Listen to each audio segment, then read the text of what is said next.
finances and being creative oftentimes don't mix. My first video had 500 views. One of those views was Samir, and my life changed forever. We were cobbling up a couple $100 each a month. It was not easy. A venture capitalist, he said, you're making home movies, and quite frankly, you're not that good at it. His criticism was actually our superpower. And then Marriott came on board, Nike, Gatorade. We're still making mistakes. We're still getting wins. We're still in the game. Our guests today are the dynamic duo Colin and Samir. Their YouTube channel has attracted nearly 1.6 million subscribers by decoding how creators build empires. On their show, they've gone deep with titans like Mr. Beast, Emma Chamberlain, MKBHD, Mark Rober, Amelia de Moldenberg, and Rhett and Link of Good Mythical Morning. That insight earned them a spot on Time Magazine's 2025 Top 100 Creators list and made them the go-to storytellers of the creator economy. Colin and Samir, welcome to the show. Welcome to another episode of Money Travels, presented by Visa, where we explore the extraordinary innovations in digital finance, transforming lives and livelihoods everywhere. I'm Rich. I'm Max. Colin and Samir, welcome to the show. Thanks for having us. Yeah, thanks, guys. Excited to be here. So can we just talk about how you start? And not many businesses are born from, no disrespect for the sport, but from a love of lacrosse. How did you find each other? But how did that turn into such a successful business? So yeah, if we back up, I grew up in Los Angeles. I always wanted to be in film and TV. But I was the son of two immigrants who had no real connection to the city, no connection to Hollywood. But I found myself to be fascinated by storytelling and filmmaking, and that's what I wanted to do. So went to college and studied film, really fell in love with editing and felt like that was the craft that really spoke to me. And after I graduated college, got a job as an editor in a Hollywood studio called Red Studios. And I worked on a film called Ides of March. And that was a film that was directed by George Clooney and starring Ryan Gosling. And it was, to be honest, for a kid growing up in LA, like that was kind of a dream scenario, at least I thought. When I would show up to the studio every day, there was like a 20-foot distance between the gate of the studio and the editing room. And to give you a sense of my psyche at the time, I would walk as slow as humanly possible between the gate and the editing room. Because in my head, some producer was going to come out of their meeting, look at me and go, that's the guy we need to cast in the next movie. And that was largely built from obviously a fantasy of being involved in all aspects of Hollywood, but also this deep feeling of capability of, I think I can write the movie. I think I can act in it. I think I can be on camera. I think I can film it myself. I think I can edit it myself. And that was juxtaposed with the frustration of going into that editing room every day and feeling like this really slow moving cruise ship where things were moving really, really slow. And there was such a system to it that I felt like, based on the movies that I would edit with my brother in my room or the movies that I edited in college and that I made, I could actually have an idea tomorrow and get something out the next day. So I went to lunch with the lead editor, and he gave me some of the best advice I've ever gotten in my life. He said, you're a great assistant editor. I'd hire you again as an assistant editor, and then again and again. But it doesn't seem like that's what you want to do. And if you stay on this path, then maybe one day, in about 15 years, you could be me. Is that what you want? And I said, definitely not. I don't want that. I want to do exactly what I want to do. I want to make stuff. And he said, well, success in the creative field is the opportunity to do more of what you're currently doing. So go do what you want to do, make that a success, and get the opportunity to do more of that. Do exactly what you want to do. And I turned to the only place where I could do exactly that, which was YouTube. It's a place where I could have an idea, I could make a video, I could upload it, and no one could say yes or no. It was just between me and the platform, and eventually between me and the audience. And so started a channel based on the community that I was a part of, the community I had access to.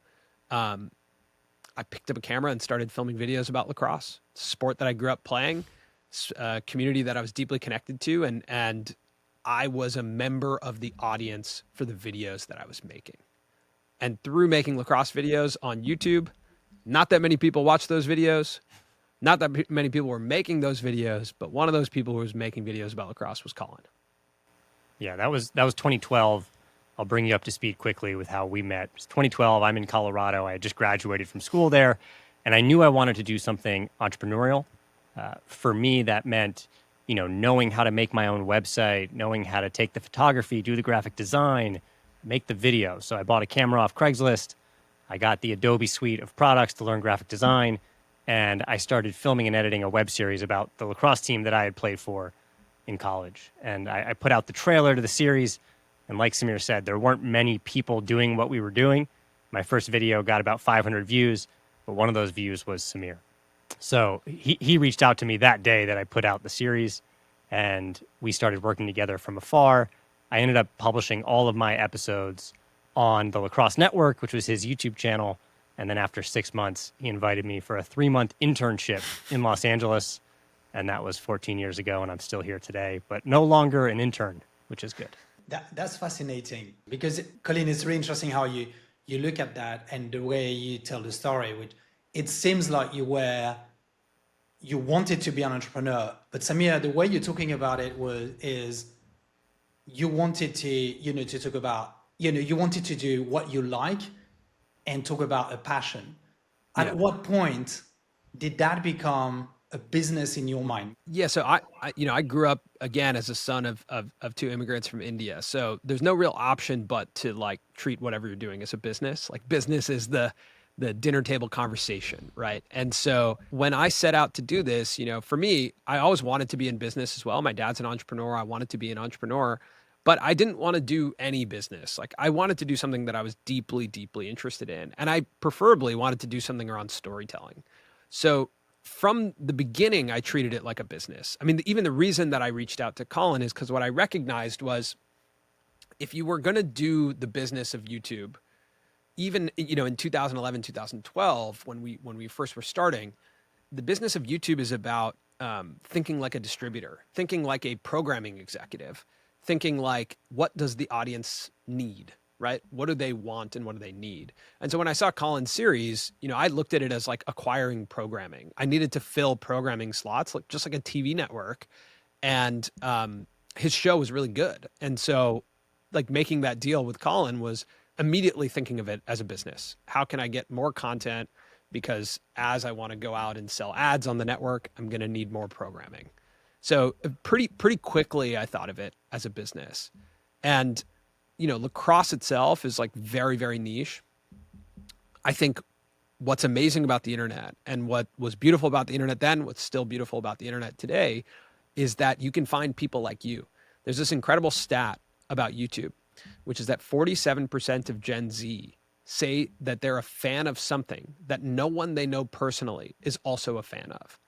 And that is this incredible stat that shows you what the internet opened up, right? Like film and TV, radio, there's a sense of monoculture. There's a sense of, if I'm the studio executive, I'm dictating cultural relevance. I'm dictating what you can be into.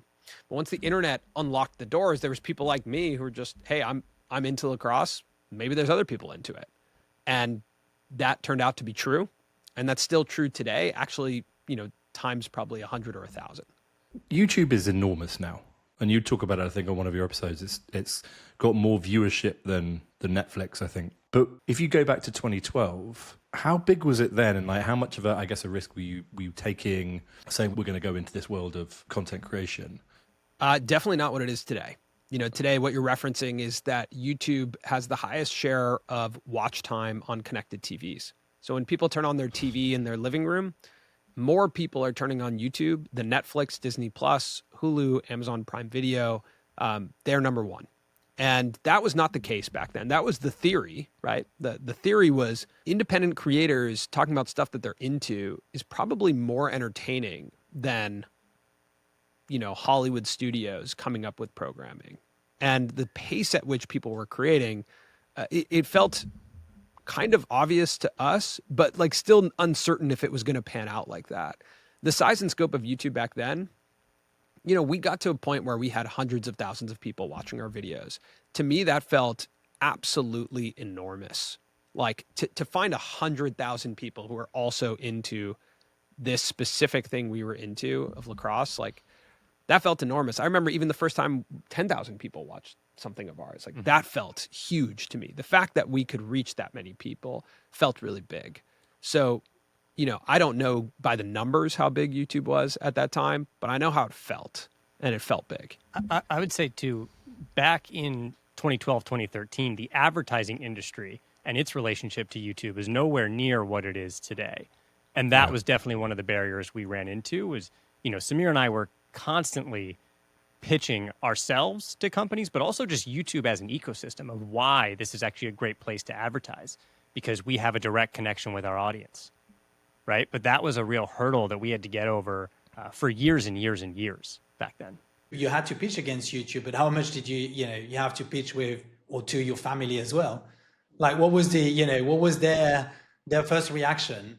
I'm a father of three. I'm wondering even myself, like, how would I respond if my daughter comes to me and say, I want to be a creator?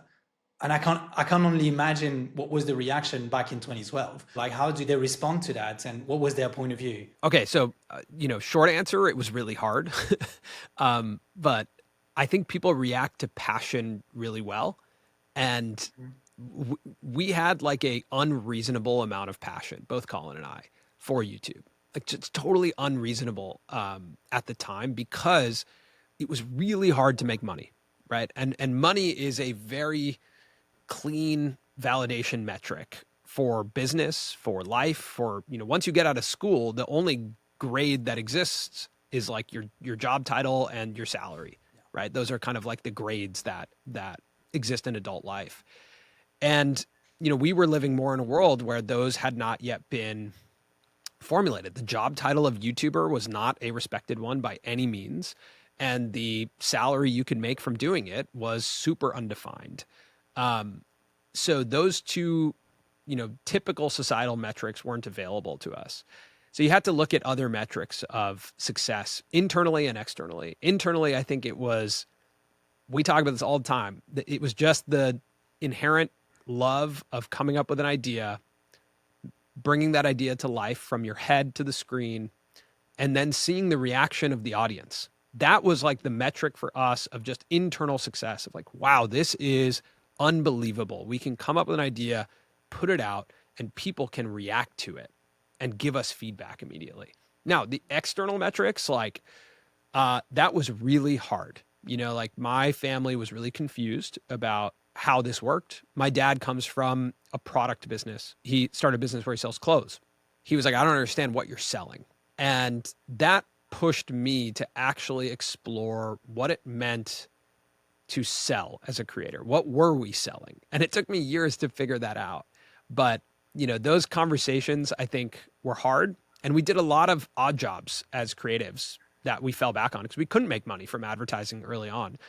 We built websites for people. We, made stickers one time for a company. We just did anything creative. The way that we could understand it, we could explain it to other people even, was we are a creative agency. We are a production company.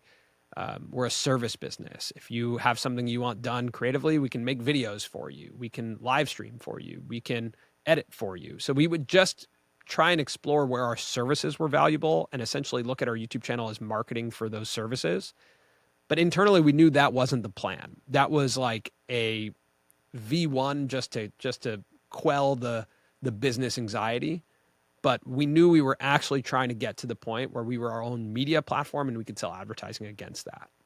So there's one thing getting, I guess, feedback from close friends and family, but there was an anecdote that you've told us before where you sought advice and had some people within the industry talk to you about home movies. So talk to us about that home movie moment.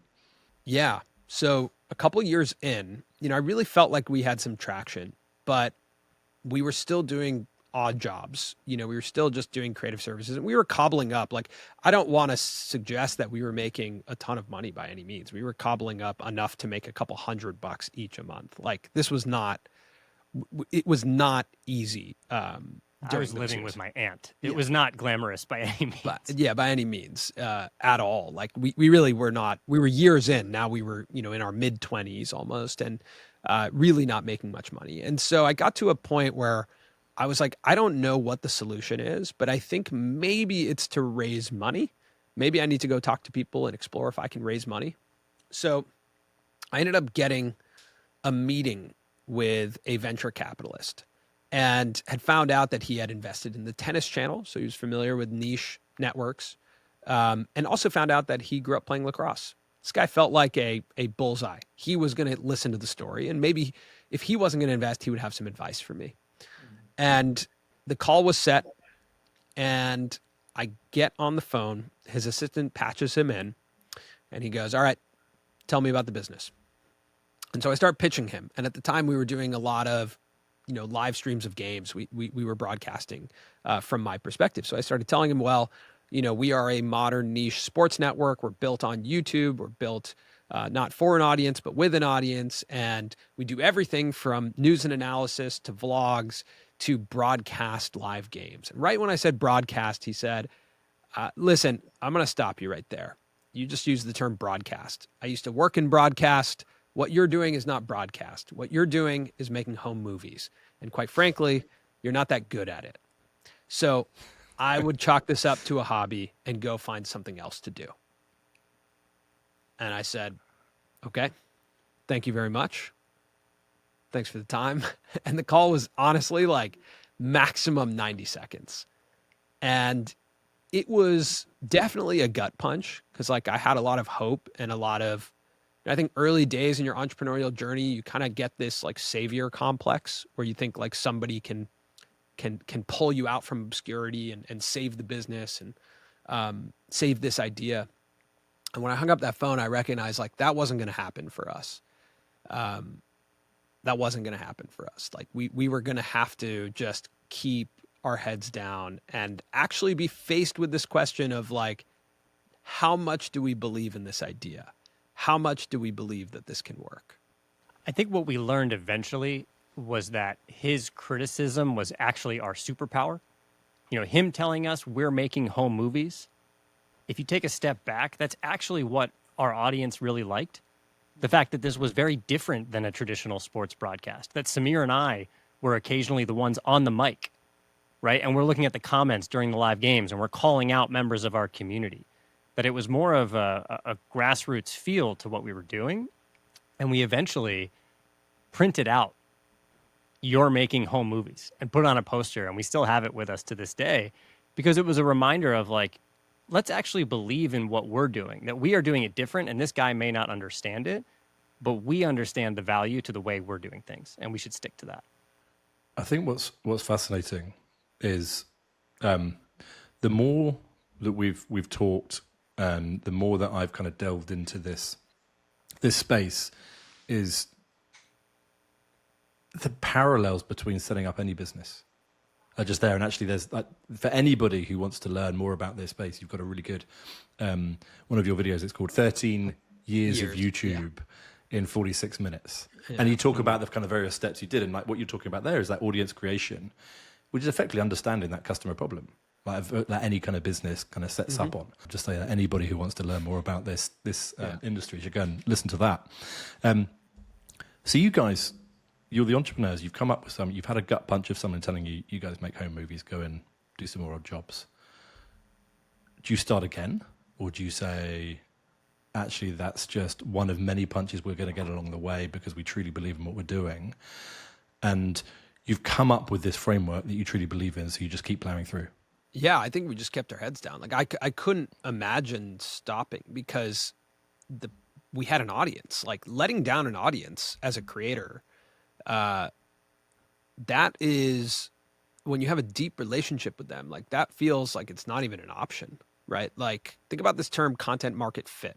You have to have three things to really like check the boxes as a creator. Number one is you're making videos that you want to make. That was check for us. Number two, you're making videos that an audience actually wants, right? That's like arguably one of the most important things to get next. Like, do people actually want these videos? That was a check for us. And the third is like, are you making videos that the platform wants? And, that can be a moving target. Platforms, distribution platforms can kind of shift along with the audience's interest as well as the platform's interest. And we felt like we were also getting there. We were doing these long live streams mixed with these vlogs, mixed with, all types of different content. And so finding that, just like any other entrepreneur, when you find product market fit, I think the thing that we were missing there was an element of monetization, an element of like, is there an industry to support what we're doing? And again, our belief was that because we had content market fit, we were just ahead of the sports media industry. That once the sports media industry caught up, we would be able to monetize. We were seeing this wave of, Nike, Adidas, Under Armour all getting into the sport.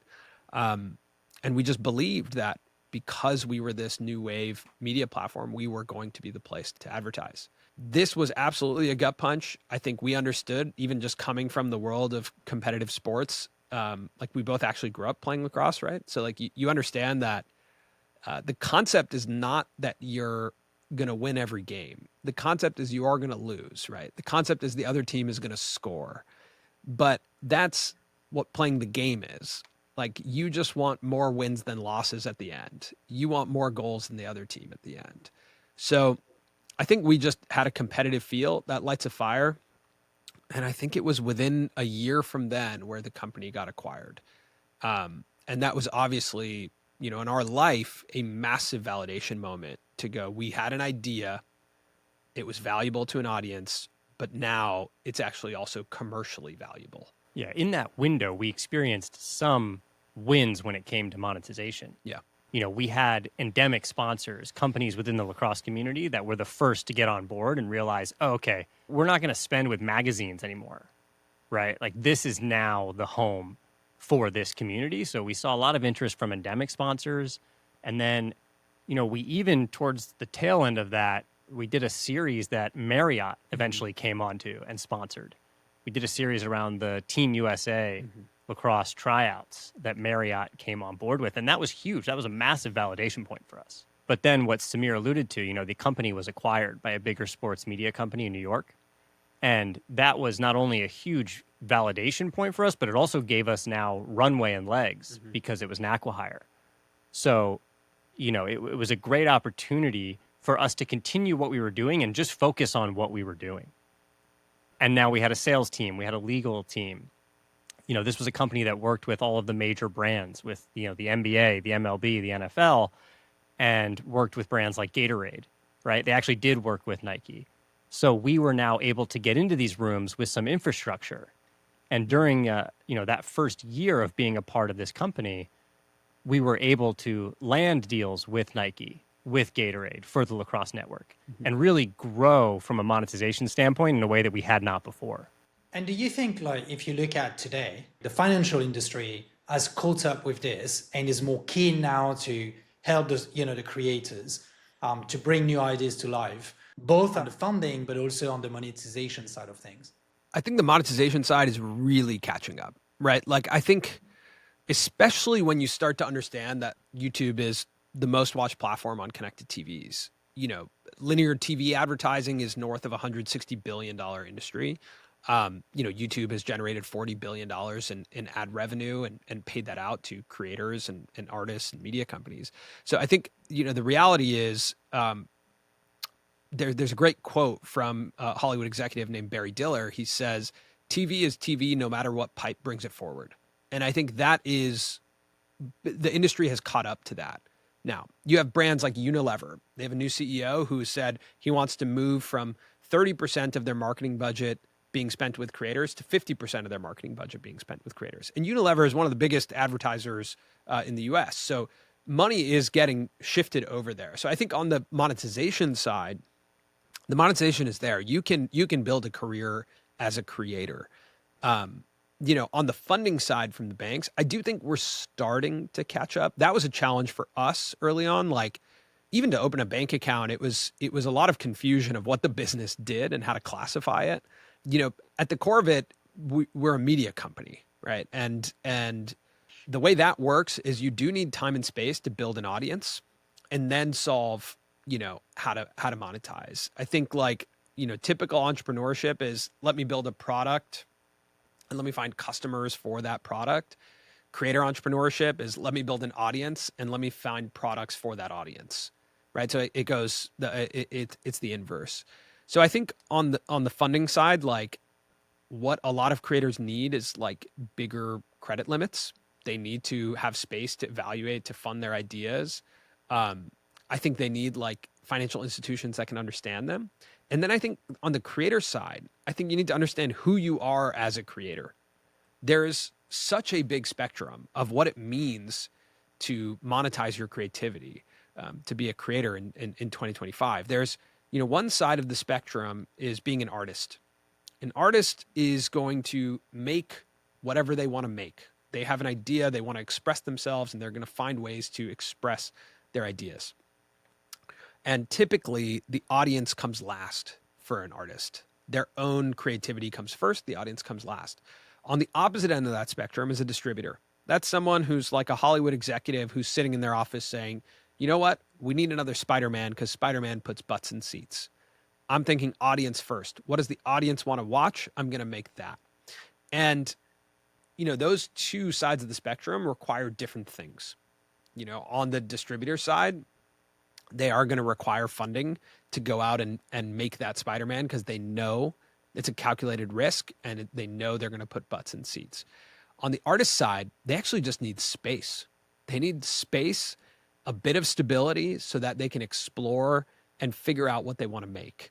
And I think as a creator, you just have to understand which side you're on. If you're on the artist side, I would not recommend taking on a bunch of overhead. I wouldn't have a ton of expenses. I wouldn't have the burden of having to solve every month how to make payroll because you're an artist. You just want to make the stuff that you want to make. On the distributor side, you can do that. You can absolutely do that. But then you also have to build formats and products that can bring you some level of predictable monthly revenue. So there's just different considerations. I think today to be a creator, you have to sit somewhere in the middle and probably way more over to the distributor side than the artist side.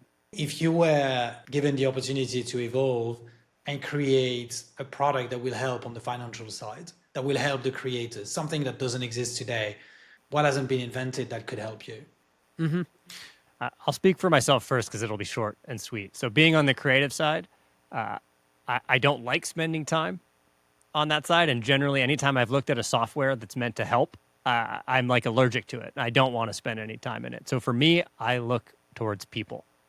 I think if in a world where it was myself without Samir, I'd be looking for a human touch point to help with all things financial rather than looking for financial sort of software and solutions that would help me do it. So I'll let Samir run with what he thinks. Yeah, I think for me right now, if I was to explore that, it would be templatizing opportunities to grow financially. And so to be more specific about that, like right now, if there was a system where, again, I mentioned the Google AdSense check comes in every month, same time. It's like the 21st of the month. Every month it comes in. If we could just set up a system where it automatically suggested a percentage of that check to go into a savings account or to go into, whatever our max contribution could be of a SEP IRA, I think we need more like automated and templatized systems for creative individuals and maybe for any individual to go, hey, this is the type of revenue I'm receiving. These are the factors of my life. Here's the inputs. Now, can you output a plan and execute on that plan? And I think that is very possible in the world of AI today. I think it's very possible to just essentially, in a radically simple form, type in what your outcome you're working towards is and get suggested ways to slowly get to that outcome. I think people are always shocked when they find out about small investments that turn into large sums of money, when they find out about the ability to maybe take some of your capital and put them into bonds, to take some of your capital and put it into a retirement account.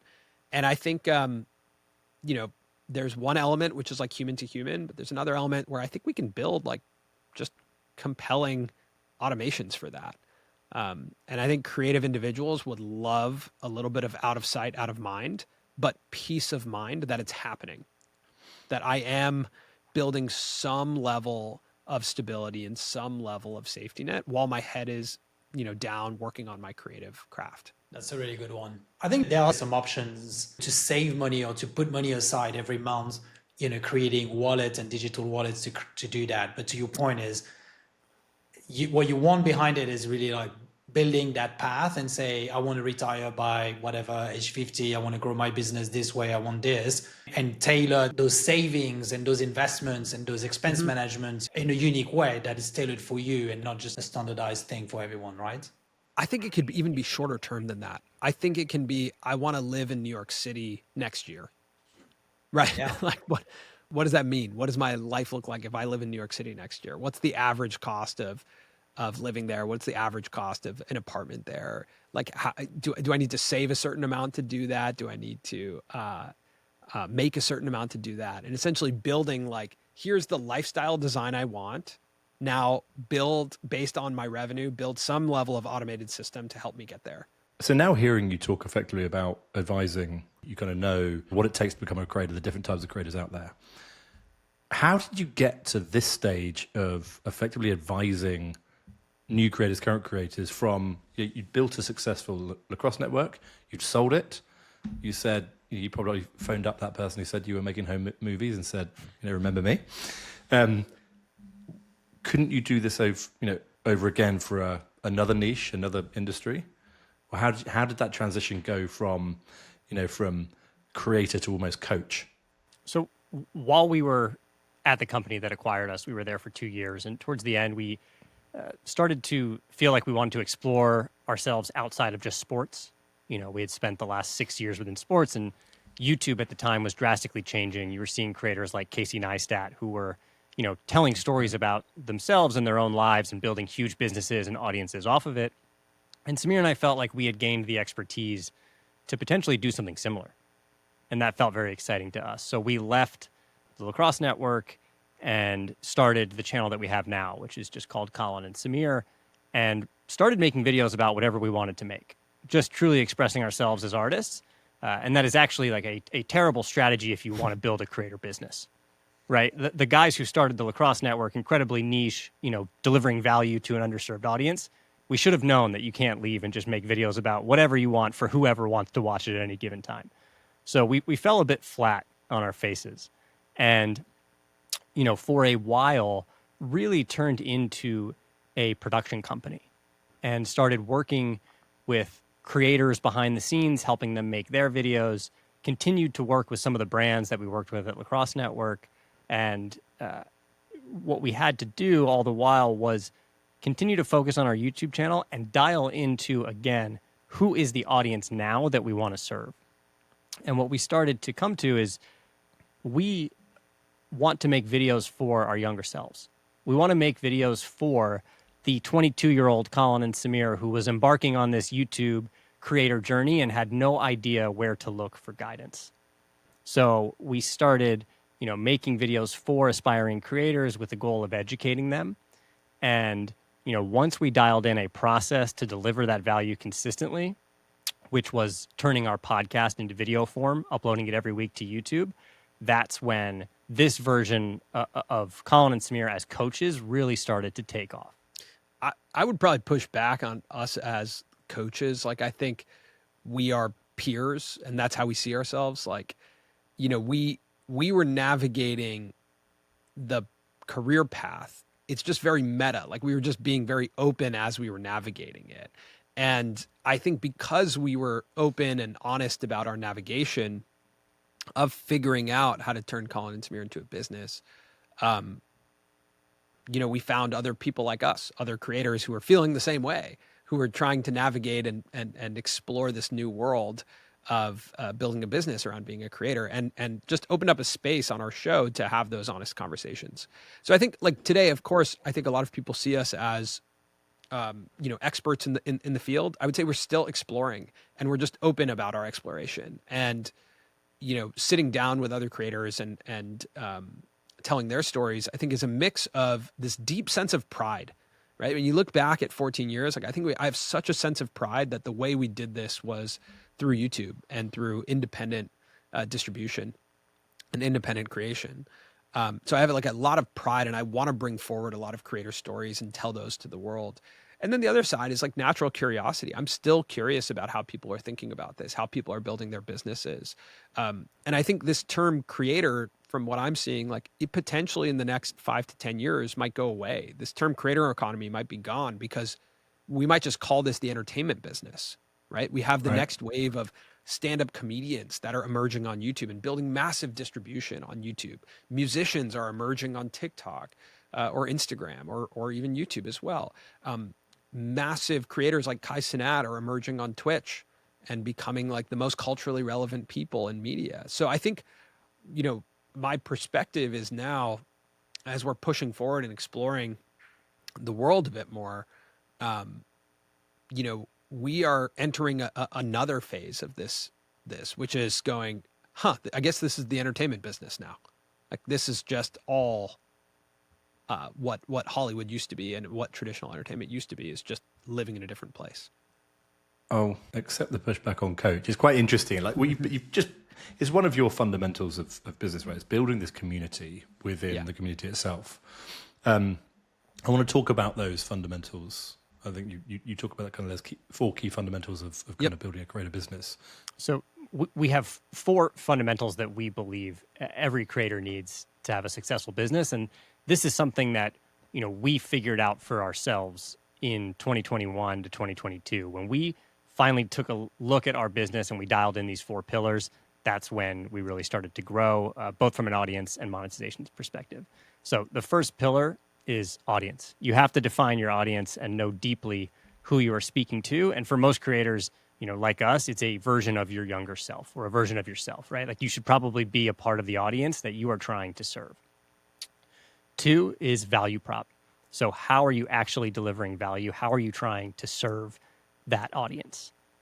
3 is process. Do you have a process to consistently deliver that value to the audience, right? What's your vehicle? What's your show, essentially? For us, it's the Colin and Samir show. It's the podcast that we can distribute on a weekly basis. You know, once we knew we could do that every single week, we knew we could continue to reach that community and build that community. And then the last pillar is monetization. Do you actually have an industry to support what you're doing? Do you have a process for not only creation of the content, but for monetization? If a brand reaches out, do you have a process to deliver what they want or offer them something? Or if you're selling a product to your community, do you have a process for that? So, like sound fundamentals for any business, not just the kind of creator economy. Like, you know, many businesses fail, and I'm sure there are hundreds of thousands, if not millions, of creators who haven't quite made it. Where do you see most of them falling down if you kind of align them to those fundamentals? Where do you think that there's room for you know, your show and for others to kind of say, actually, this is where you get it wrong? So I think we are continuing to move into a space where we have less patience for our own ideas. And I think we want things to happen really fast. A great example of this is the largest creator on YouTube, Mr. Beast, who has 400 million subscribers. If we go back in time to his early days, between the ages of 12 and 16, he, across those 4 years, his channel did 400,000 views. And in his, you know, career, that represents what percent? 0.0003% of his overall viewership. So 30% of his entire career arc was 0.0003% of his overall viewership, right? So he had 4 years worth of just grinding through what I'm sure felt like almost no audience, no validation. So good creative takes time. It takes a lot of trial and error. And sometimes that means like 3 to 5 years of trial and error. So oftentimes when like a new creator comes to me and says like, what is it, you know, what is, how long do you think it should take for a creator to make it? It's like, I don't know. How long do you have to give to your idea? Because it could take 1 year, it could hit in 1 year, but we're dealing with ideas. These are very, this is very different from making like a pillow and refining the pillow to be a great product.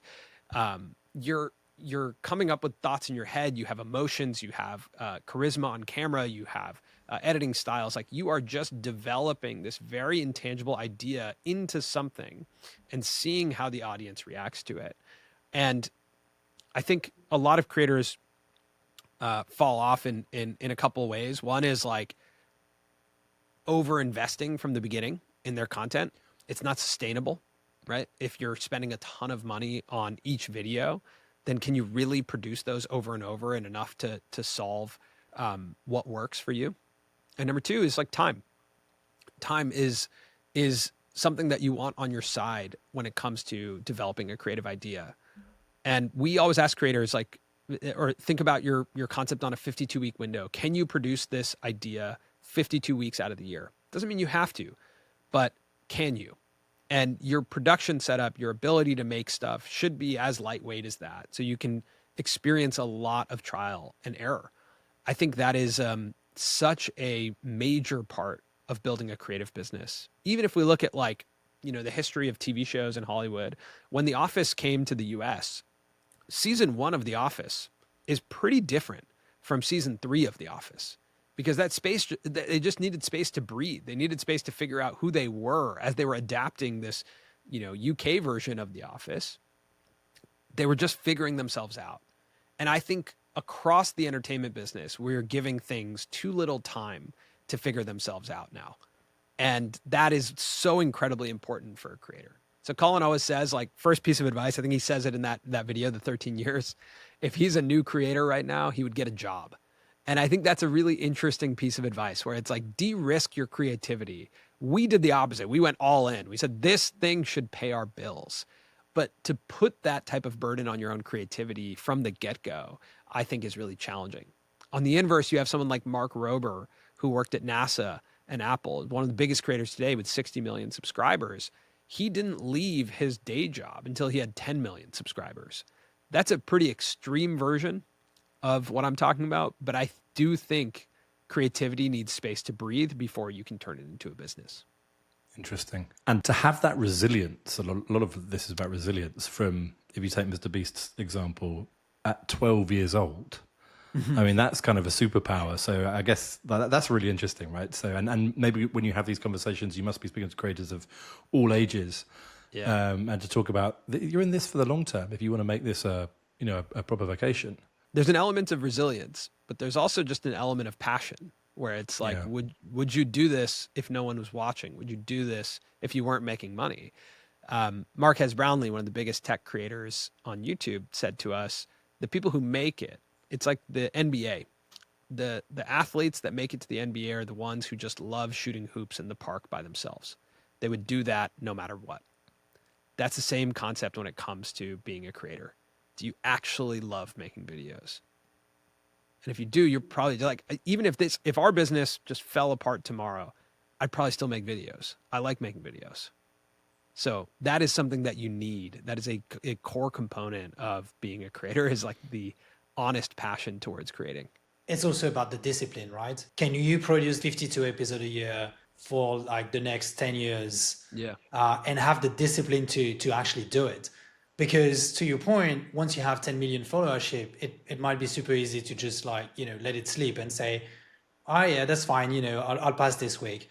And just like any athlete, if you don't continue shooting, then you should get like, not great. And then someone else will come and shoot better than you and be the top 1%, right? So the discipline behind it is also critical. Just like athletes, you need to continue practicing, right? Yeah, definitely. Yeah, I think that's a really good comp. And a lot of the creators who are now going on 15 years, some of which are going on 20 years, you look at creators like Rhett and Link, who make a show called Good Mythical Morning. They make 3 episodes a week, and they never miss, and they never have missed. And when we had them on the show, they said, well, yeah, it's a show. We don't miss, right? And that's an unbelievable level of dedication. And it's the reason they are who they are today. They're some of the biggest creators. YouTube is putting them up for an Emmy push. They are legends in the space, similar to the way an athlete would be a legend after a long career. I want to go into your last pillar around monetization. You invented a fake content. Is it a fake content that you invented to actually get all the financial side sorted. So tell us about Yeah. that story. I'm fascinated to understand, like, how did you make that happen? Yeah, I mean, I think like finances and being creative oftentimes don't mix. Sometimes they do. I think we were lucky to have two of us. Like, I definitely live more on the business side and more on the financial side, the revenue side, and Colin lives more on the creative side. And I think that's what has made our partnership and relationship work over the past 15 years. But early days, you know, I think any entrepreneur can empathize with chasing down payments. That is a core component of being a startup founder. Is this person said they were going to pay me? They said they were going to pay me on this date. They haven't paid me yet. How do I get them to pay me? And I found that very awkward early on as the creator, the face on camera who was being kind of goofy and charismatic, then to hit my email and go, "Hey guys, is this check coming?" So I just thought that context switching was like very awkward and very strange. So I decided to start an email, which was Albert at the lacrossenetwork.com. I don't know, Albert just felt like a finance guy. And he could be really firm about chasing payments down. So I would loop in Albert and say, "Oh, hey guys, this was a great collaboration. Like, I'm just going to loop in our accountant Albert. He's gonna follow up on the payments." And I could be really aggressive as Albert to actually get the payment to come through, and it worked. It worked really well. Again, I didn't want to be scary and aggressive as Samir, but I could be scary and aggressive as Albert. Yeah, I will say, I think tracking down payments, especially as you start to hire and you have some overhead, is a pretty big pain point for a lot of creators. There was a time for us when we were tracking down a $70,000 payment in this newer iteration of ourselves as Colin and Samir post Lacrosse Network. And it was really important that we got that payment. If we did not get that payment, I don't know what the business would look like, the month or two after. Right? It was really dire, and we ended up getting that payment advanced by an ad agency we were working with.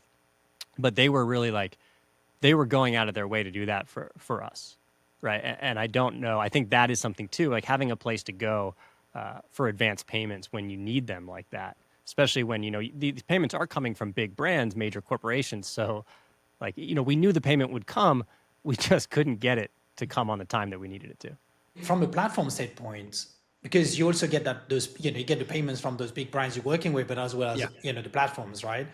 Was it the same, and is it the same today? Platforms you don't have to chase, right? Like Google AdSense check comes every month, no matter what. That is an automated system. You will get that check every month. It's truly, if you zoom out, it's one of the most innovative things in the world of media and creativity is the fact that we can start a YouTube channel, we hit certain metrics, we become part of the partner program, and we just enter into a revenue sharing agreement with this platform that generates a ton of ad dollars. And if we are, driving enough viewership, we can get a check, from this platform without ever talking to an advertiser, without ever negotiating a contract, without any of the work that goes into account management. Now, when you look at like creators and how they monetize, there's this, kind of B2B ad industry side, which comes through AdSense as well as brand partnerships. The last I checked, the estimation on how creators make money, it's north of 70% of creators make the majority of their revenue from brand deals and sponsorships. And that is accurate to our business. It's accurate to all of our friends' businesses. The brand deal and sponsorship business is by far the biggest business in the creator economy. Now, a lot of creators make good money on AdSense. To give you a frame of reference, in the past, I think 4 years, our channel has crossed over $1 million in AdSense earnings. And so it's not nothing, but it's not the lion's share of our business. On the other side, you have the direct to consumer, part of the business. For us, we have an education brand where we sell courses. We also sell merchandise. A lot of creators have memberships through a Patreon. And so that's them engaging directly with their audience. So those are like the two sides of a creator business. And I really think that, the Google AdSense side, the automatic payment that comes every month, if you are of that size, like that's a truly incredible system that has been built. What we do with that, when we think about that money and we think about like projecting out our business, we don't control that. So there can be factors, economic factors that come in that impact the ad industry that change that payment all of a sudden 1 month, right? So we can't really peg too much of our monthly operating expenses against Google AdSense check. And that's where we go and focus heavily on what we can control, which is brand deals and sponsorships. We can control how we pitch ourselves in the market. We can control what our products are in the market. We can control those relationships. And I think a lot of creators focus on that. We run a program called Creator Startup Pro where we teach creators how to pitch themselves in that context, how to build a pitch deck, how to manage a relationship, because that is by far the lion's share of how creators make money. Do you think that goes beyond just the face of Colin and Samir? So if you're thinking about longevity in a platform, Yeah. ultimately you guys are the faces of your show, but that education can be taught to success as people you bring into the business.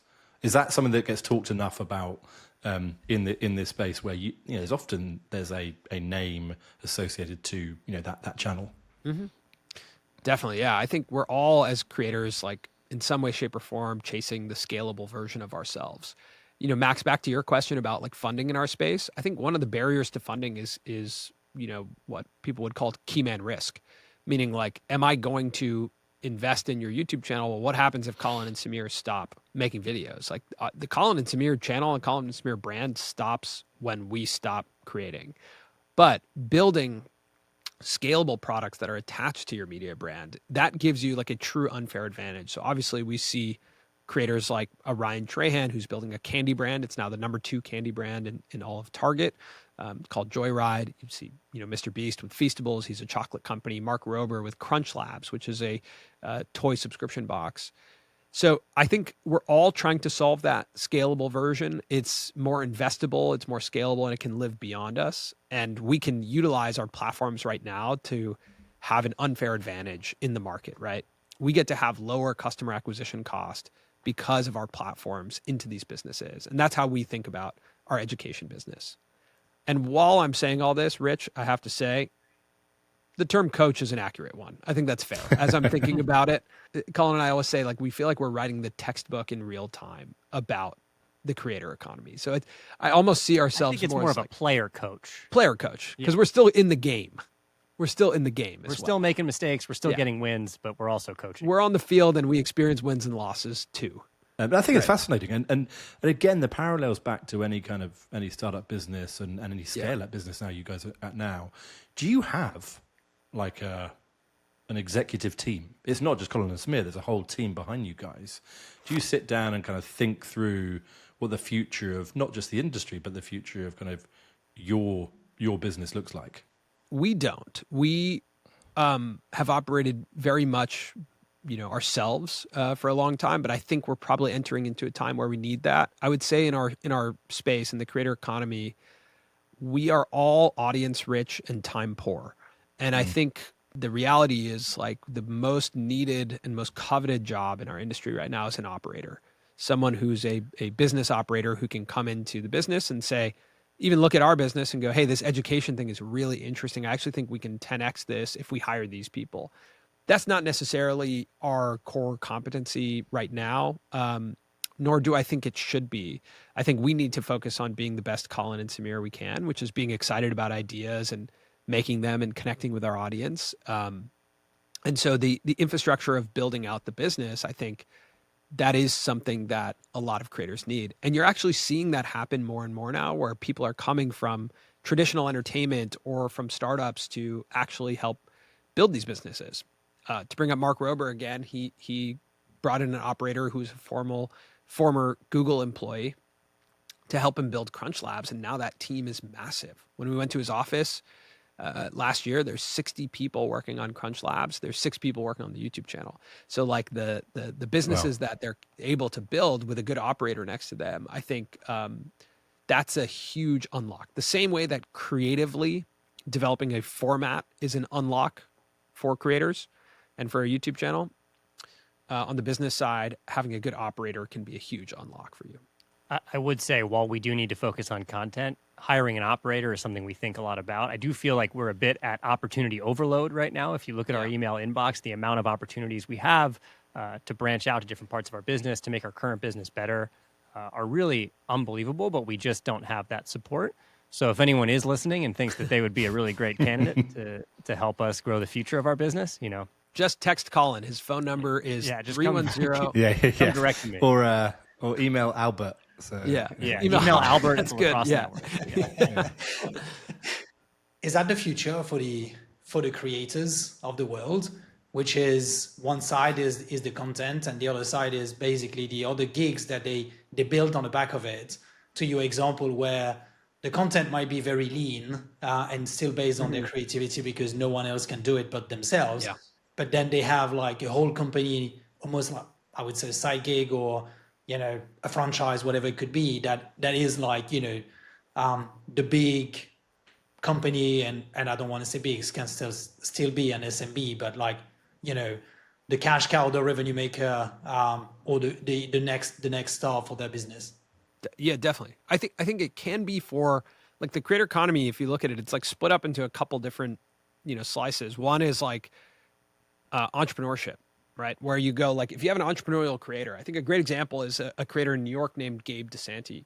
He started making this short form format where he would shadow a job every day. So he would go, hey, to a taxi driver, can I follow you around all day? And he would show what it's like to do that job. Or he would do it with a wedding photographer or do it with a clothing designer. And it's a great short form series. Millions of people watch this series. So the question now is, how do you extend that value prop into a business? Because that's a show, essentially, right? Great show, can do brand deals into that show. Awesome. But what Gabe did that I think is really interesting is he launched a platform called Stage, where you can pay to go shadow someone. So if you have an expertise, your job, you can apply to be, an expert. Hey, we're full-time YouTube creators. You want to come shadow us for a day because you're curious about what it looks like to be a full-time YouTube creator? You can pay money to actually shadow us. So he took this concept that was built in a show and built a product based on it. And I think that's like a beautiful form of entrepreneurship that, again, build the audience first, build a product for the audience second. But there's a whole other part of the creator economy that's also people like me at 21 years old who just wants to get into the entertainment business. I want to make shows. I want my product to be my craft and my creativity. And I think, for both sides, operators are needed, but they're very different monetization paths. And so I do think we're going to see, I don't know that any business in the next 10 years is going to be void of content, right? Like Hailey Bieber and Rode just sold for $1 billion. Like that grew obviously because she's a celebrity, but like a lot of that played out over social platforms. That was content that played out over social. Ulta Beauty, which is one of the largest beauty retailers, they're actually turning their employees into content creators. They're creating incentive programs that while you're at work, you're really familiar with the products in the store, make videos about the products, and you'll get rewarded based on viewership metrics. And that I think is like, we are entering into a world where everyone is going to have some type of show, some type of content that's connected to the business. So yeah, in short, I definitely think that's the next chapter of the creator economy. I think brands are becoming creators and creators are becoming brands. And then I think TV is getting replaced by what we are doing on YouTube.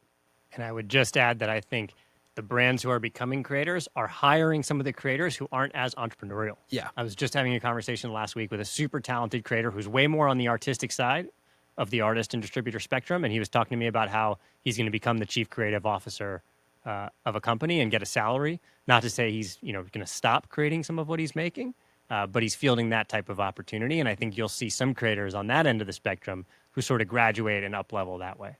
I want to take maybe a step back and a step sideways. I don't know what that's called, because I think we're now kind of talking about we're in this era of legitimacy when it comes to kind of creators. You mentioned the first kind of conversation with the VC who kind of maybe suggested to go a different way.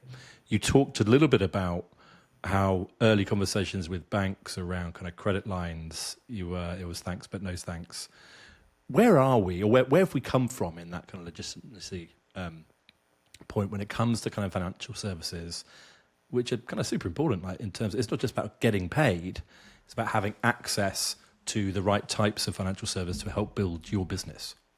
I think we've actually come to like a very sophisticated point in financing and funding of creator businesses.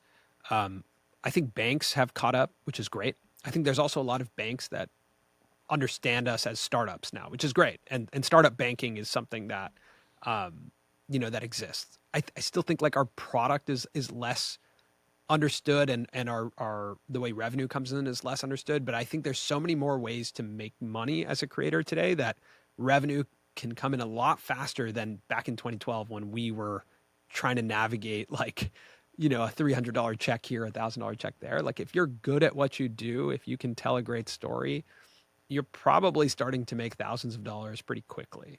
And so I think that has supported it. There's also a lot of different funding options when it comes to like, there's a company called Spotter that will give you upfront capital in exchange for the rights to monetize your back catalog.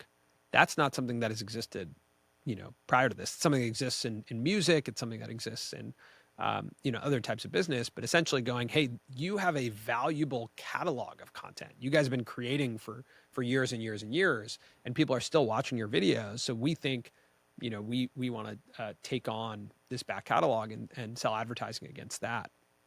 So there's so many different ways. We even have people coming in and saying, I want to buy a minority stake in the channel because I think it can scale. And so we have gotten to a point of sophistication and funding options. I think where we need support is in financial literacy for creators, because there's a lot more similar to athletes. Like there's the opportunity to make a lot of money pretty quickly if you're good at what you're doing. Now, what do you do with that money? I think is a question that I had to navigate quite a bit, and both of us are, you still navigating it as a creative individual. But like, what are my options when it comes to the types of accounts that I can start? What does it mean to create a retirement plan? What does it mean to invest money? So I think that those are things like financing is becoming more of a thing. Banks are starting to take us more seriously, starting to understand us as startups. But the creators who are able to generate revenue quickly, how to manage that money, the financial literacy part of it, I think is still a place where we need support. And is that, I'm going to stop using the word coach, but kind of your role and both of your roles, like having this huge platform and having this community that you built, how much of that are you taking on yourselves? Because that's huge, especially, I'm guessing if you could talk to yourselves, what is it, 13 years ago, you might have made some slightly different decisions in terms of how you're managing that. I think this gets back to being a player coach where, we put it upon ourselves to find the people who do have the answers and make it accessible to our community. Right. So if you are to take Creator Startup Pro, you'll hear from our lawyer, right? And our lawyer will break down, what you should look for in some of your deal terms, right? Things to look out for. We bring on our agent from UTA, and she talks about that relationship and what that looks like. So, not to say that Samir and I are making episodes about what people should do with their money, but we are hoping to acquire that knowledge and make sure that we can point creators in the right direction, or even just open up space for conversations, where we have creators on the show and they talk about how they've invested and how they've sort of managed their money. And I think part of our job, and what I liked throughout the process, again, it's all very meta because we've gone through all of this. We're still going through it. And so I try and share, what has helped for us, which is radical simplicity. So for example, on the financial literacy side of the equation, when it came to us navigating, like one question that you kind of ask is like, how much money do I need to make as a creator? How much money do I want to make? What is a revenue goal for me? So we do this exercise very, very simple. It's like you take a piece of paper out, and on one side, on the left side, you write money out. On the other side, you write money in, and you just go on a month-to-month basis, how much money is going out. Now, a lot of creators, when they start, they are sole proprietors, right? Like it's just them. It's one person, single person business. So we try and say, like, how much money does it cost you to live? Because you probably have this mix of work and life expenses in that, like, you pay rent in a house and that's where you shoot. You pay for a phone, that's what you use to shoot. You have a laptop, that's what you use to edit. These are all work expenses as a creator. So let's write down all of your outs. What's going out of your bank account on a monthly basis? Then let's explore what is coming in, if anything, and if not, what needs to come in to cover your out and give you a little bit of profit. And just trying to create like very simple frameworks to understand that, like I think can quell the creative mind quite a bit. And I know it has quelled mine, right? Like it can be very overwhelming and very feeling like a tangled web when you just start going, okay, I have this money coming in and this money going out. I don't know what's going on. Accounting software can feel overwhelming. Working with an accountant can feel overwhelming. Just having a very, very simple sheet, I think can give you a lot of solace and give you a revenue target of going, oh, okay, I guess I need to make $10,000 a month. Cool. That's attainable. How do I make $10,000 a month? All right, I guess I could do, 2 brand deals a month, and those would have to trade at 5,000. Is that where I am in my career? Oh, maybe not. So maybe I'd actually have to do 4 brand deals and trade at $2,500. So just starting to evaluate, like, what is the math equation that gets me there? I think part of our job is to give creative people very simple frameworks to help them understand. That's what we needed. I think that's what young creatives need. So like as Colin mentioned, like our lawyer comes on, we also built a contract template, and I worked very I worked very diligently on that to go, how do I make this feel safe for creators?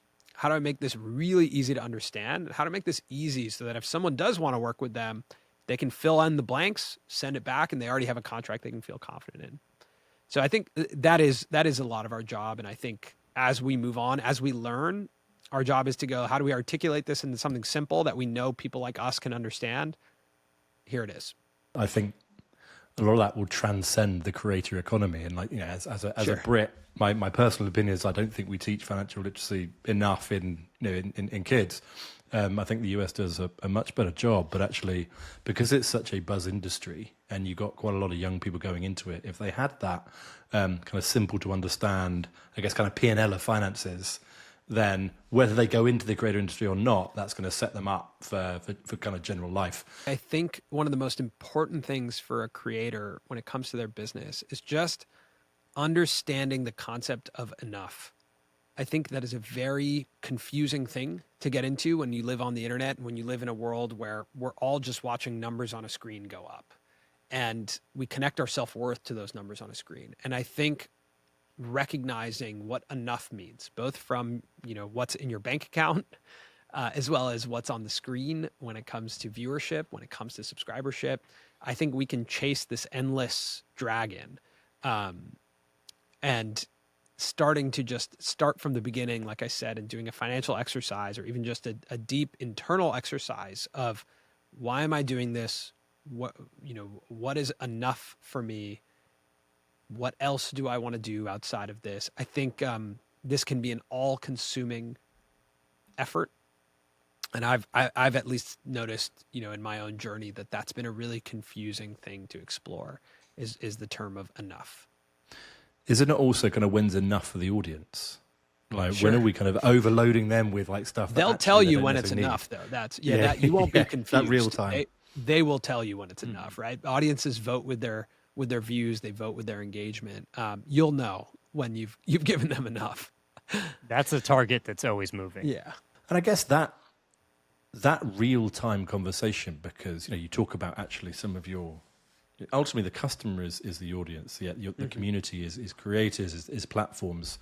That's probably quite unique in a business to get that real time feedback. Yeah, it's really unique. I think it's very rare that you can essentially spin out an MVP of your product on a day-to-day basis, right? And maybe that can happen in the world of tech, but I think in our world it's very unique that you can get to a minimum viable product really quickly and throw it out into the world, and based on the feedback from people and from the audience and how it goes, you can turn around and make a new version the next day. And I think that's like a really incredible moment in time, and such an amazing moment to be a creative. I think it's also what makes creators such great entrepreneurs, because a lot of us spend 4 to 5 years intimately getting to know an audience and understanding their wants and needs.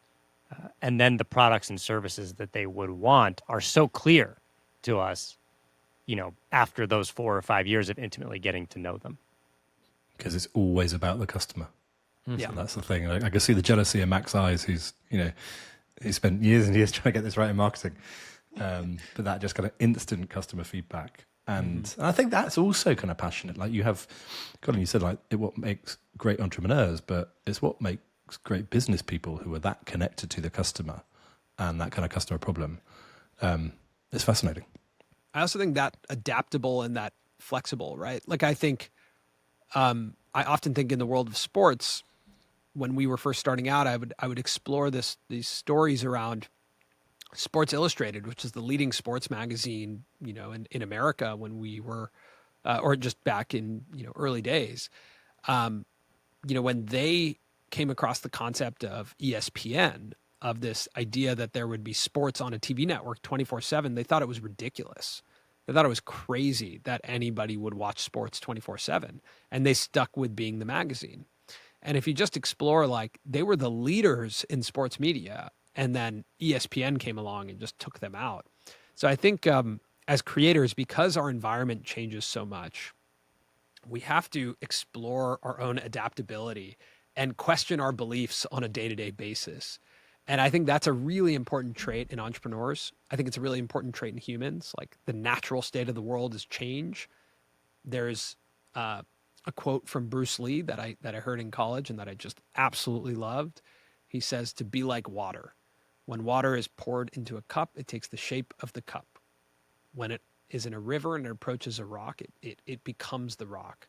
And I think we have to think about that as creators. That you brought up AI, like that was not a part of our life a year or two ago the way it is today. And in a year from now, it'll look totally different.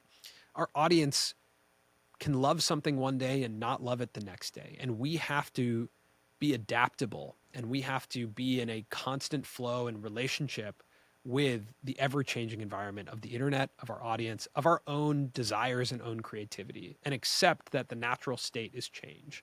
So I think that is like such an incredible trait to adopt, both as a creator, but also as just an entrepreneur. You've been at this for 12, 13 years now. Why do you still do it? Like, what gets you out of bed in the morning? What is it that still drives you? There's a couple things. From the beginning, I've always thought of YouTube as a ticket to the extraordinary. Right. So from the moment I uploaded my first video, I said it had 500 views. One of those views was Samir, and my life changed forever. Right. And that still happens to this day. Every time we put out an episode, every time we put out a video, someone sees it that you didn't think or know would see it. Right. And you get an opportunity to meet this person, go to this event, all these things you just couldn't have imagined. So it's an exciting and interesting life where new things are coming at you all the time. But then also, for me, it's a love of storytelling. We're working on a video right now that's going to come out next week, and it's kind of all I'm thinking about. I want to get it right. I want to be proud of it. It's a piece of work that's going to live forever, and it's self-expression. And for me, I think that's what still keeps me going. It's what got me excited in the very beginning. I think there's this childlike feeling that I don't know that I'll ever shake, which is like, I feel like I wake up and I'm looking at a rock, and I'm just curious what's underneath that rock. And I can't live with myself or sleep unless I go turn over that rock myself. And I think a lot of creatives experience that. Somebody can tell them, hey, you don't need to turn over that rock. It's just dirt and worms. And you're like, I think I have to. And that's what it feels like to have an idea. You have no choice as a creative individual but to pursue your idea. And the excitement of having an idea in your head and then seeing the physical manifestation of that idea, I don't think I'll ever get over that feeling. So as long as that feeling still excites me, I'll keep doing this. It could take a lot of different shapes, but that's the feeling that drives me every day. And do you, as you build out Colin and Samir, the business, do you surround yourself with people who have that similar kind of creative passion? It's not just you guys who are on camera, but it's the whole team behind you. Is that kind of what you look for? Is that what's driving this industry? There's just this, as you said, I just got to turn over this rock and see what's there. Yeah. Yeah, I would assume that everyone that works with us, some of which are in the room right now as we're recording, get some element of identity and self-worth from the creative thing that they make, right? The same way that if, we said if this wasn't a job, we would still make videos that we care deeply about. And I think everyone we work with feels the same way. I think that's such an amazingly kind of probably unique quality when you talk about kind of businesses and you talk about kind of this search for purpose and if pretty much everybody in not just your team but the industry itself is driven by something like that, it makes a lot of things quite a lot easier on the kind of the business side of people are just this is not a job, it's a passion, and it's incredible. Easier and harder. Because if you're trying to turn over a rock that does not align with the priorities of the business, as a creative individual, you have no choice, but you got to go do that. You can go on a lot of detours. It must be absolutely fascinating to just being so immersed into the evolution of culture and seeing, and also, as you say, like, as a player coach, you see the younger generation, the younger people coming in and bringing new ideas and like keep evolving that, that culture along the way. 100%. I mean, the reason I studied film was largely my interest in how films played such a major role in society and in ideology, that the way we dress, the way we talk, oftentimes is directly derived from the media we consume. And so that is so interesting to me and so incredible that we as humans, like, that is how we shape our society is by media. And the democratization of that media I find to be so interesting. Like, I've been traveling to India since I was a young kid, and it felt like two distinct worlds when I was younger. It felt like there was America and there was India. And as I've gotten older and as social media has hit this global audience base, you recognize that I can be in Los Angeles one day and fly to Mumbai and pick up the same conversation. We've all watched the same thing on Netflix. We've all seen the same meme on Instagram. There's much more of a global culture than ever before. As much as culture is fragmented into these niche pockets, we have common ground now because of the media that we're all consuming. And I think that's a really powerful point right now in the world. There are two letters that come up in a lot of businesses at the moment, which are A and I. Mm-hmm. And I'd just be really interested for your take, because you do have some computer generated content out there, especially in kind of short form. But listening to kind of your story and other stories, certainly longer form content, what really makes it believable and authentic is the passion that comes from humans. So where do you think kind of AI plays in kind of the industry as it is and kind of going forward, both as an opportunity and potentially a threat to some content creators? I'll start with the opportunity. I think first it's helping us go quicker from idea to existence, right? Some of the tools are just allowing us to really shorten that gap. It's it's not how to make something anymore, it's what to make, is what a guest told us on our show. And that's really true, right? That like how to make something is getting really democratized and it's easier. Along with that, I think the opportunity is that verifiably human experiences are being valued to a greater degree. So long form podcasts, someone sitting down for 2 hours, in that second hour towards the end, you can't fake what it's like to be that person. It feels verifiably human. Live sports and live events in general, live streamers are more popular than they've ever been because it's verifiably human. It's live, it's in the moment. You don't know what's going to happen.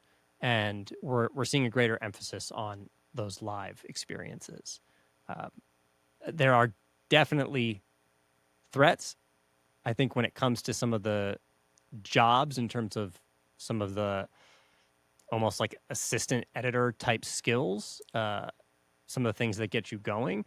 But I also see that as opportunity. I'm starting to see it, the ability to understand AI as someone in that role, I think is becoming increasingly important because it's starting to save you a lot of time. I think one of the biggest threats is not at the creator level, but the consumer level. Thinking about, about 2 weeks ago, we were riding in a car from Manhattan to JFK, going to the airport. It's like an hour and a half drive, and I spent the entire time prompting images on ChatGPT. And what I recognized when I got to JFK was I just had a one-of-one internet experience. I don't know if there's no one else in the world who just had the experience I had on the internet. And it was really fun. And that hour and a half used to be filled with listening to a podcast or scrolling Instagram or being on YouTube. So as our world becomes more and more fragmented, like that stat that I mentioned, around 47% of Gen Z is a fan of something that no one they know personally is a fan of. Are we going to get to a point where that stat's actually representative of 50% of humans are currently having an internet experience that no one else is having?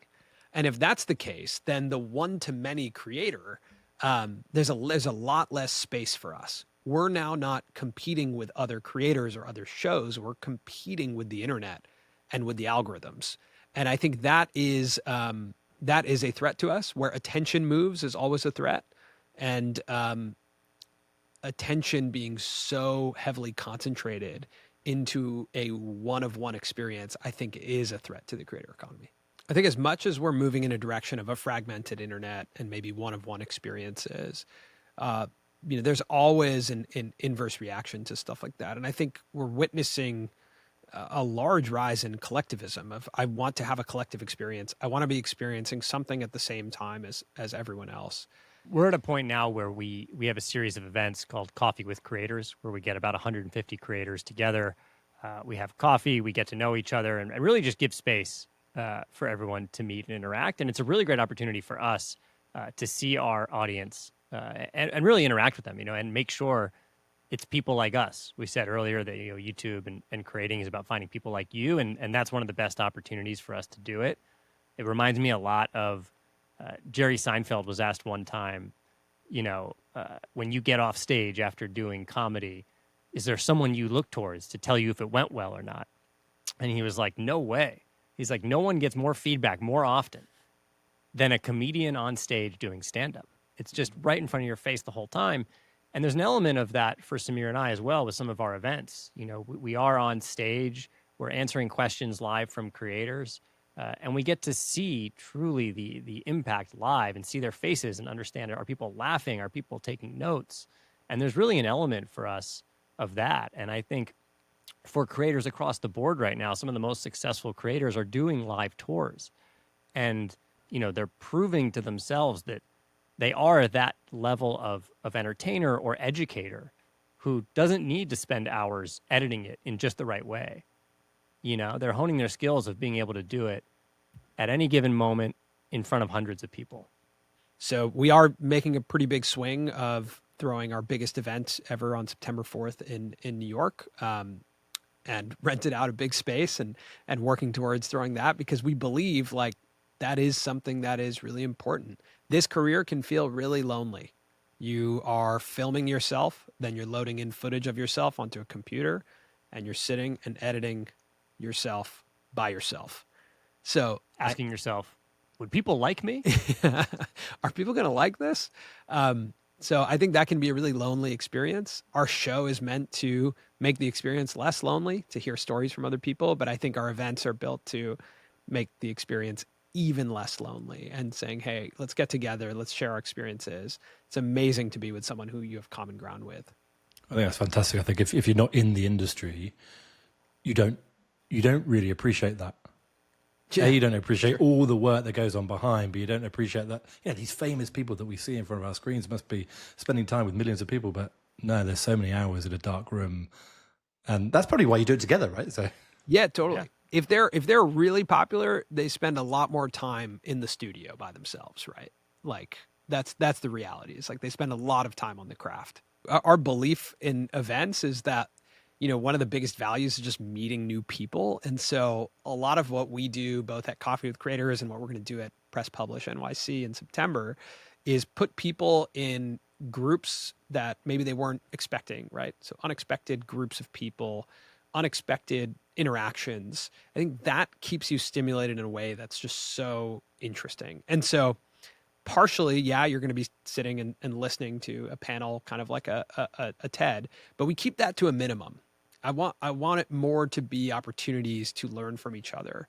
I think that's like the most the worst version of like an event is I go and I hear someone talk and maybe I like it, but I don't meet anyone and I leave. Like the value of the collective experience is in meeting people like you.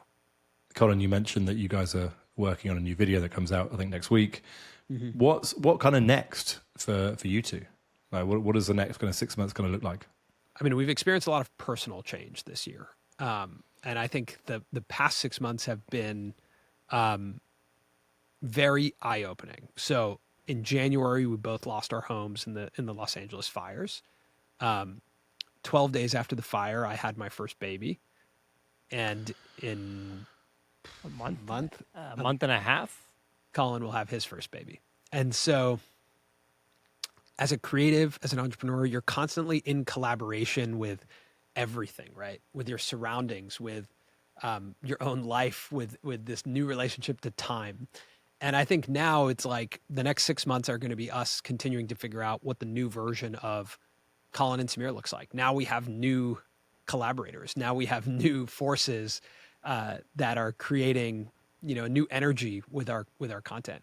I think I found that the same thing that was true 13 years ago is the same thing that's true today. Is like we can't help but tell each other ideas and get excited about them. We just can't help it. Like this video that Colin's working on is nothing like anything that's been on our channel, but we got excited about it and we want to see it through. So I think no matter what, that's what the next 6 months will be like. But from a true business perspective, to be honest, it's about finding more scalable revenue. So our education business is a huge part of that. The question of, this education business is probably the first time in our entire creative career that we've generated passive revenue. So it's okay. How do we keep going in this direction where, as we enter this next chapter of life, we want to explore passive revenue.